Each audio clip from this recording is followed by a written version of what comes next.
PKB ini bersama PKS ini kita ajak juga teman baru karena ternyata PKS dengan PKB nggak cukup. Oke. Nah, akhirnya Demokrat juga menyambut, dibuatlah tim untuk merumuskan diskusi-diskusi yang pada ujungnya menyambut pemilu 2024. Memang komunikasi dengan teman-teman di PKS dan PKB makin intens kami lakukan. Karena memang ada kesamaan platform, visi, misi, dan cara pandang kami dalam memperjuangkan hak-hak dan program-program pro rakyat. Apalagi kita sama-sama ingat ya, kalau Demokrat, PKS, PKB ini kan pernah sama-sama dalam pemerintahan Bapak SBY di tahun 2004 sampai dengan 2014. Tentunya untuk soal Capres dan Cawapres yang akan kami usung. Dengan posisi begini, kalau ternyata PKB dan Gerindra berhasil menarik salah satu partai saja, PKS saja, apalagi kedua-duanya PKS Demokrat, apalagi mengajak nama Anies Baswedan yang akan diusung. Ternyata teman-teman juga membangun komunikasi dengan Partai Gerindra. Oke.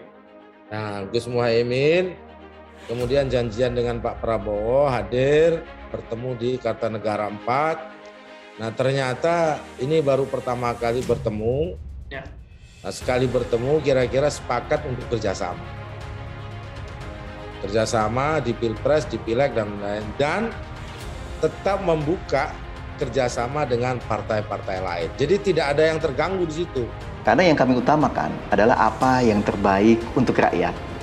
Nah, yang menariknya, komunikasi yang kami bangun bertiga, ini pun dilandasi egalitarian atau kesetaraan. Jadi tidak ada nih yang saling mendominasi satu sama lain antara ketiga partai ini. Kami membangun kepercayaan dan soliditas, serta menjunjung tinggi kedaulatan partai masing-masing. Nah, saat ini kami juga sedang melakukan komunikasi intens dengan satu partai lagi di luar teman-teman PKS dan PKB. Arah angin perubahan ini yang harus bisa kita baca. Sebuah tanda-tanda emosi publik yang dekat dengan nuansa cara berpikir Nasdem itu adalah modal besar. Bersiap-siaplah ke arah itu. Kerjasama ini tentu selain sudah melampaui syarat presidensial threshold 20%. Gerindra ini membuka kesempatan juga untuk bergabungnya partai-partai yang lain. Dengan semut merah juga membuka, memberikan ruang untuk komunikasi dengan partai lain. Nah, akhirnya jika nanti ditemukan jodoh platform yang sama, maka Gerindra, PKB, PKS, Demokrat tidak menutup kemungkinan untuk bersama-sama. Koalisi kan tentu kita berharap bisa menambah kekuatan, akan menjadi lebih baik sepanjang partai yang kemudian ikut di dalam kerjasama politik menghadapi pemilu 2024 ini satu memiliki persamaan ideologi, kemudian memiliki persamaan kepentingan yang lebih luas untuk kepentingan masyarakat.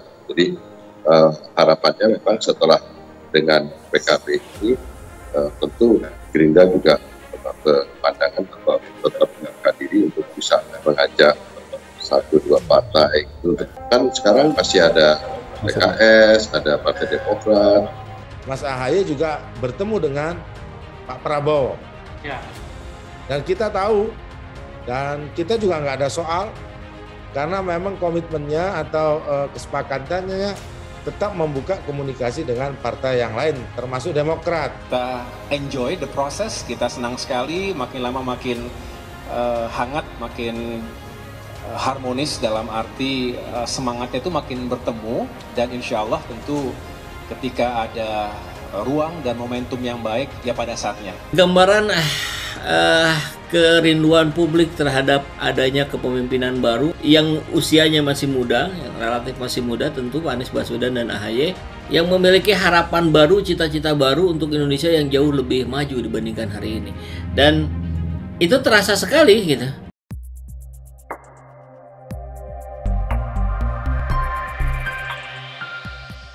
Guna membahas rencana koalisi untuk menghadapi pemilu 2024 yang akan mengusung Anies dan AHY, Wakil Ketua Umum DPP PKB Jazilul Fawait mengatakan partainya membangun koalisi dengan Partai Gerindra untuk bisa mengusung pasangan calon presiden dan wakil presiden pada pemilu 2024.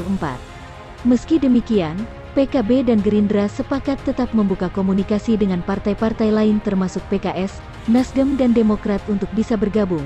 Kami tahu PKB dan Gerindra sudah cukup untuk mengusung pasangan Capres-Cawapres dan menunjuk siapa calonnya. Namun alangkah lebih baik jika ada parpol lain bergabung. Apa yang jadi target-target dan tujuan termasuk kalau ada power sharing, ujarnya. Ia menyebut tidak meninggalkan koalisi semut merah, namun diakuinya bahwa bersama Gerindra lebih realistis dan cepat untuk pasangkan Capres-Cawapres. Koalisi PKB bersama Gerindra sudah memenuhi syarat ambang batas partai mengajukan pasangan Capres-Cawapres yaitu 20%. Jazilul mengatakan, PKB paham diri yaitu harus membuka komunikasi dengan semua parpol, dan tidak jumawa sehingga partainya selalu ajak partai yang bisa bergabung dalam koalisi.